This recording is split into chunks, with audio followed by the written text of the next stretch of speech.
And speaking of flying with someone who is dramatic, someone asked if I have any juicy stories from my no-fly list. Not Saturday, not Sunday, but happy Monday, everyone, and welcome back to my channel. In today's video, we're gonna do a question and answer session. I always look at the comments on my videos, and sometimes I write people back, but I've started to notice a trend of people asking the same style of question or the same questions over and over. So I know that you guys don't always go through the comments. So what I'm thinking is I will do a weekly question and answer session regarding flight attendant life. So if you ever have questions, just drop them down below my video, or if you hit me up directly on Snap or on Instagram, I will answer those questions in a video because it's just good to put that information out there for everyone. If you are not subscribed to this channel, thank you so much for joining me in today's video, and be sure to hit that subscribe button before you leave this channel. Turn the notification bell on. It's like a little bell. Just click that so that each time I post, you know right away that I post. So that way you just stay in the loop of everything that your girl is running her mouth about. The very first question that I will answer is regarding flight attendant scheduling. So someone reached out to me and they're like, what is your schedule like? How does it work? So there's only so much that I can explain, but I will say every month by, I think it's like the 3rd or the 4th, we can go into our system and we see what rotations are available for the next month. And at that point, like for example, with international trips, we just got like Athens back into our system, and we got Nice and other international destinations. So the people who are senior enough to bid for it, they're like, okay, the next month they want to bid for it. Like me, I have a certain bidding technique. I bid for no domestic layovers less than 24 hours, but I'm very specific with it because I know that those are trips that I can easily drop, or they're good enough that people would want to swap for them. Because I'll bid for like a 32-hour New Orleans, knowing I don't want to go there, but someone who either lives there or wants to go party there will swap me for maybe like their 1-day trip. So that means I'm giving away 3 days and only taking 1 day back. So essentially I'm getting 2 days off. So really what I wanted to say regarding scheduling is that we know what is in the system for the next month in advance. We have to put our bids in by the 13th in New York City, and by the 13th of every month by, I think it's like 8 o'clock in the morning. And on the 19th of every month, that is when our schedules come out. So our schedules come out at 10 o'clock. We're able to get an advanced email around 7 or 8 a.m. We see our schedule, and at that point, that's why if you guys are on my Snap, I'll show you guys like, okay, these are the days I have A days, and at that point, my very first thing is, girl, get rid of your A days and swap them for any freaking trip. I'm not an A-day lover. I don't like the whole reserve thing, but the airline that I work for is absolutely amazing, so I don't have to be on reserve. That's one of the best parts, is that yes, I get assigned reserve days, but I haven't been on actual reserve in over a year. I've been flying a little over 2 years. Once I learned how to master that technique, I just maneuver my way through, and I'm never on reserve, and I appreciate that because I ain't about that 3, 4 o'clock in the morning or last minute type of phone call life. And of course, if you work for the airline that I work for, no matter how junior you are, you're able to, you know, do the same thing. So you'll never feel like you're being held back as a flight attendant with the airline that I work for, because we have amazing flexibility and we are the best in the business. I don't care what nobody say. Now this second question is one that I get a lot, and it kind of scares me, this question. People are asking about flight attendant school and flight attendant academy. Y'all, I'm gonna tell you straight up, the only time I would, and y'all know I keep it real as a $1, $5, $10, and $20 bill. Yo, I would never pay for flight attendant school, training, whatever, academy, unless I was going to look into becoming a corporate flight attendant, which I've, you know, kind of looked at, and I've seen how much it costs and all of that good stuff. If I ever decided to transition that way, that is the only time that I would pay. y'all don't feel like you need to pay to go to a flight attendant school, because the airline that offers you your conditional job offer is going to send you to training. Now, whether that training be 3 weeks, 4 weeks, 6, 7, 8, whatever, however long it is, they're going to train you for their planes. You're going to learn everything that they want you to know, everything that any flight attendants that are already working for that airline. So let's say, hypothetically speaking, you were offered a CJO with Spirit Airlines. I don't know nothing about Spirit. I'm just using Spirit for example. And the training was 3 weeks. The people who are already working on the line with Spirit Airlines, everything that they know, Spirit is going to send you to that training, and they're going to teach you everything that those flight attendants who already work for the company already know. So don't feel like you need to go and learn, because a lot of things are airline and aircraft specific. So save your money. If you want to invest your money into anything, invest your money into getting a nice interview outfit and getting your hair done or something like that, or a manicure, or some hard bottom shoes for the guys, suits and all of that. Invest your money into yourself, how you're going to look on the day that you actually go and interview. Don't feel like you need to spend any money on an airline academy, school, or anything. Nah, I mean, I'm being real with you guys. That really scares me when I see people are saying it's $2,000 and $3,000. Just be really, really careful, guys. Don't get scammed. You know, becoming a flight attendant is something that more and more people are starting to want to do. People want to travel the world. They want to be free. They want the flexibility.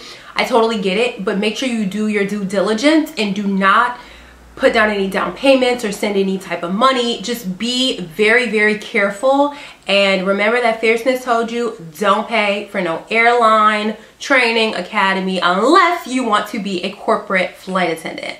Now, the third question that we're gonna get into is, someone asked, have I seen any mature women, like over the age of 55, hired? If you guys remember some of my other question and answer videos, I have already addressed this, but I'm going to say age ain't nothing but a number. As long as you are actually of age to apply for the airline that you're applying for, which most times it is 21 years old, you apply. One of my lovely subscribers from, gosh, she's probably been on the line like 6 months to a year now, was like 72 or 73 years old. So let me just tell you that I trained with some absolutely beautiful beings that were much older than 55 years old, and don't feel like they weren't actually in my training class, but they were, you know, dispersed throughout, because it's sections. There's like classes, A class, B, C, D, blah, blah, blah, blah, blah. So they were dispersed, but man, let me tell you, it's not about your age. It's really about, you know, your personality and that zest and that oomph that you bring, because you could have way more energy and be way more personable than I am, and you know, you get hired. You can be older than I am, younger than I am. It's not about that. So don't let that personal insecurity, if you will, age, hold you back, because some of, you know, I love people of all ages, and no one's going to discriminate against you because you're older. Just bring it. Just bring it and just show up. You know, if you get past that video interview, that means they want to see you. They want to learn about you. They want to meet you. So just bring yourself, your lovely self, and all of your wisdom from being here for 55 plus years. Bring all of that, and you're gonna get your CJO, and then you're gonna comment down below. You're gonna be like, girl, I got my CJO and I am 55 plus years old. Okay. Now the next question is regarding tattoos. I've addressed this already, and the person said that they had a tattoo on their foot and they know like certain shoes won't cover it. So what are my thoughts? Now, my thoughts haven't changed, but if you haven't seen this before, I'm going to tell you this. I am not here to guide you guys the wrong way. If you have a tattoo, that is your business. It's none of my business. If the airline does not accept visible tattoos, then I'm going to tell you that that tattoo doesn't need to be visible. Now, that might mean you removed it, or that might mean you decided to put makeup on it, or whatever have you. I don't have any tattoos. I only have my ears pierced, so I didn't run into that Now, did I know people with tattoos? I absolutely did. Did they cover them? They absolutely did. Did I mind my business? I sure did, because that is what I do. So the next question is actually regarding international trips. Someone commented on my video that I did on bases and said, what is the best base for international? And I thought to myself, that is a really great question. So depending on where you want to go, that would depend on the best base. So for example, I know that out of New York, we do Amsterdam, excuse me. We do London, Paris. Now we're doing Nice. I know last summer we did Stockholm, Sweden. I'm not really sure if we're gonna do it again this summer. Barcelona, Madrid, Athens. Oh my gosh, the list goes on. I started seeing all sorts of stuff because it really just depends, because it changes month to month. Not month to month, but like seasons. So I think Athens will run until maybe like fall or something. I'm not exactly sure, but summer, like year round, you know, we do Africa out of New York, we do Ghana, we do Dakar, Senegal. It just really depends. So for example, like our Detroit base, if you wanted to go somewhere in Asia, like our Detroit base really holds down those like Asia markets. And I know that like Minneapolis does some stuff too. So it's really specific. Most of our bases, like our big bases, if you will, do kind of the standards like Paris and London, but then when you get into other destinations, that is when it's really specific. But we are able to do what is called an out of base pickup. It's very specific in the time frame when we're able to pick it up, but we are able to pick up out of base. So you'll never feel like, hey, I'm at this base, now I can never fly a trip out of other bases. People do it all the time. There's people who are based in New York but they live in Atlanta, so they'll do an out of base pickup out of Atlanta so that when they get back they can just drive right home. So it really just depends, but I would say that all of the major bases are great for international trips. There are some that don't do international at all, which is, you know, that's totally understandable. So if you are part of the company, then you're able to see like what base flies from where and then decide what you want to pick up or whatever have you. So the next question, someone asked if it was possible to be a student and a flight attendant. It absolutely is. And I think one of the special things about being a student and a flight attendant is that we have a lot of flexibility. So if you want to do online classes, you totally can. You can do your work on your layover. If you decide to not swap your reserve days, you can be sitting on standby and do your work. You can really maximize your time while you're on, while you're on your layover or whatever have you. So that's really great. Some people also work their schedules out because when you're junior, like I'm able to hold weekends off now, thank the Lord. But if you want to do weekday classes, okay, well, I'm definitely going to be flying over the weekend, so you can make sure your classes are like Tuesday and Thursday or Monday and Wednesday or whatever, however you decide to do your schedule. But you do have that flexibility to actually be a student. I think this is one of the best jobs to have and also be going to school, because this is not a job where you take it home with you unless something really drastic happened on the aircraft. But it's not like you are, I don't know, just something that would really tire you out and really cause you to be like super stressed and then you got to go to school. That's not, this job is not that. This job is very chill, unless you make it dramatic or fly with someone who is dramatic. And speaking of flying with someone who is dramatic, someone asked if I have any juicy stories from my no-fly list. Y'all remember that list where I talked to you guys about in my 15 facts about being a flight attendant? I said that ultimately you will end up creating a no-fly list, and those are people who, it's not something that like you're able to actually do in the system, but you just know yourself when you see that name on a rotation, you need to just be like, okay, this is a great trip, but I'm good.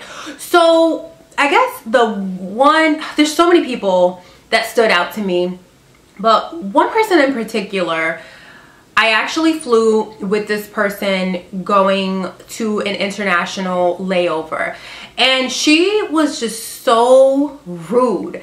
Me, I am all about customer service. I always say you never know why someone is flying, and you need to treat people how you want to be treated. I even say that in my briefings because that is so important, y'all. So you know, on international, it's a lot of people. We're working in the back, probably like 200 and something people. And you know, there's multiple flight attendants, but this girl was just rush, rush, rush. Everything was just quick, quick, quick. It just had to be done so quick. Like, what are we rushing for? A lot of people like to rush, you know. That's why a lot of people don't do international, because they tend to say flight attendants want to rush so they can hurry up and get their break. But I am treating each person the same. So when I get there, ma'am, can I get you something to drink? Sure. Would you like ice with that, sir? Can I get you something to drink? Something to drink, something to drink. She's rushing, rushing, rushing. So I'm pulling out the soda drawer and I'm reaching for the last can of whatever the drink was. Let's say it was Coke. And this girl decides that she's gonna push the cart towards me. Lord Jesus, that's what we're not gonna do. Yo, first of all, again, I have the soda drawer out. So it's like wobbling, and luckily the passenger that was right there saw what was going on, and he puts his hand under it to really balance it for me. And I'm like, thank you so much, okay? So she wanted to push the cart towards me, but the drawer is about to fall because she's rushing. Like, slow down. You ain't going nowhere on this aircraft, okay? So that was strike number 1. Strike number 2 was when she pushed the cart on my foot, and I told her, I was like, yo, I got real, like, I said, yo, when I say yo, like, I mean, I'm serious about something. I was like, yo, you need to chill, okay? You just pushed the cart on my foot. Once that service was done, I just swapped over to the other side and worked with someone else.